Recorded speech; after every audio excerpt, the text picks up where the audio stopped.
Assalamualaikum warahmatullahi wabarakatuh. Warga Jawa Barat tercinta, saya akan melakukan update mingguan terkait penanggulangan COVID di Jawa Barat.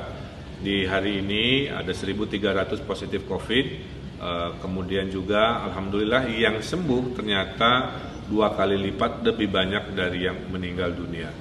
Nah, kemudian dari data yang ada, memang masih naik turun ya, ada lonjakan, ada juga nol di tanggal 1 Mei kasusnya, tapi rata-rata masih di bawah 40 kasus per hari. Ini mengindikasikan dari sisi rasio itu masih sangat terkendali. Berikut juga kita lihat tingkat kesembuhan kita ini hampir 2 kali lipat ya. Kemudian juga kematian yang tadinya 7 orang per hari sekarang sudah turun menjadi 4 orang per hari. Nah, dari minggu ini tertinggi masih Kota Depok, kemudian Kota Bekasi, Kota Bandung, Kabupaten Bogor, dan Kabupaten Bekasi. Nah, 9,2% yang di Jawa Barat ini total dari seluruh Indonesia.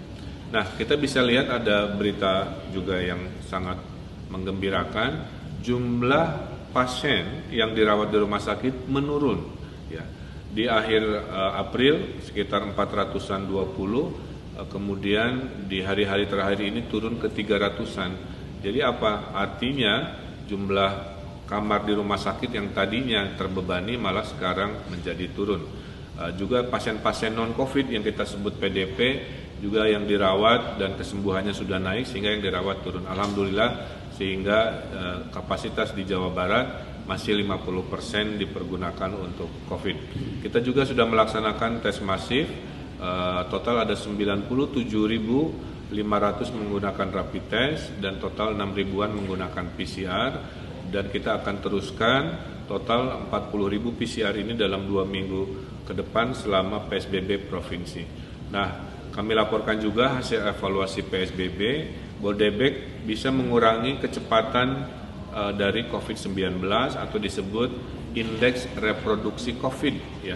Tadinya Bodebek ranking 1, kemudian Jawa Barat kedua, kemudian Bandung Raya ketiga, dan kota yang belum PSBB keempat. Setelah PSBB, Bodebek malah ranking paling bawah yang mengindikasikan kecepatannya makin melambat.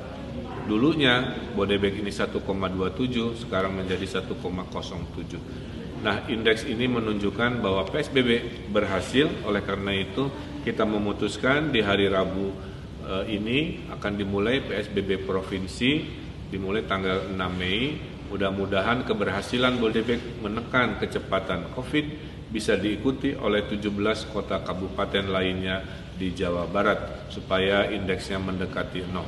Nah, skala provinsi ini kami sudah siap dan akan dibatasi hal-hal yang sifatnya melanggar di perbatasan, penegakan disiplin akan diperkuat. Nah, sambil dilakukan juga yang namanya PSBB, kami akan terus melakukan pelacakan, dan salah satunya berita di minggu ini kami melakukan sampling dari 320-an penumpang di KRL, ada 3 yang positif, sehingga kami memberikan rekomendasi bahwa KRL masih punya potensi besar sebagai pembawa COVID untuk orang-orang tanpa gejala. Kemudian juga di minggu ini kita proaktif menjemput saudara-saudara kita yang dari luar negeri, yang mereka akan terkena denda, terusir dari negara-negara tempat mereka hidup. Salah satunya ada 86 warga Jawa Barat di Arab Saudi. Kami jemput, kami tes PCR, dan sekarang kita lakukan karantina diri di Cimahi.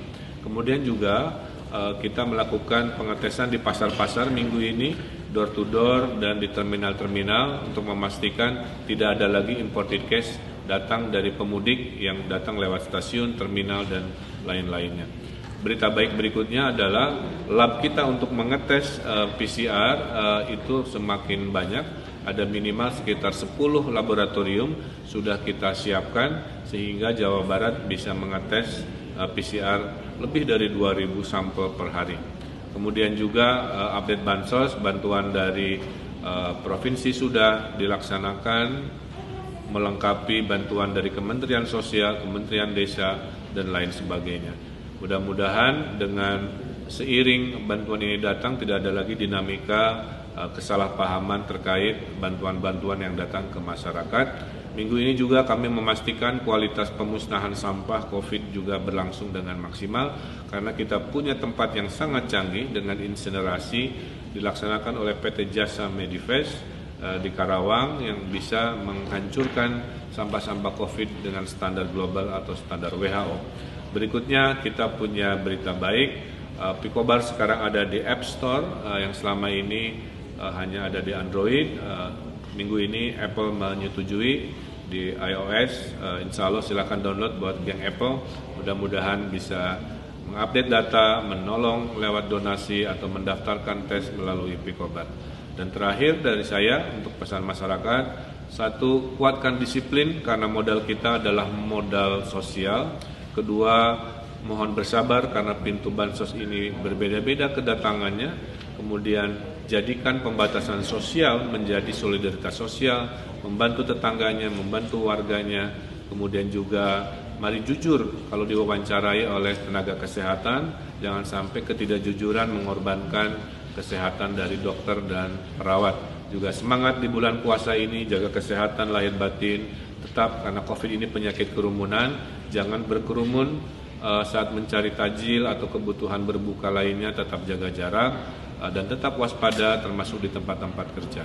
Saya kira itu update di minggu ini, mudah-mudahan berita baik terus hadir di Jawa Barat dalam penanggulangan COVID-19. Hatur nuhun, wassalamualaikum warahmatullahi wabarakatuh.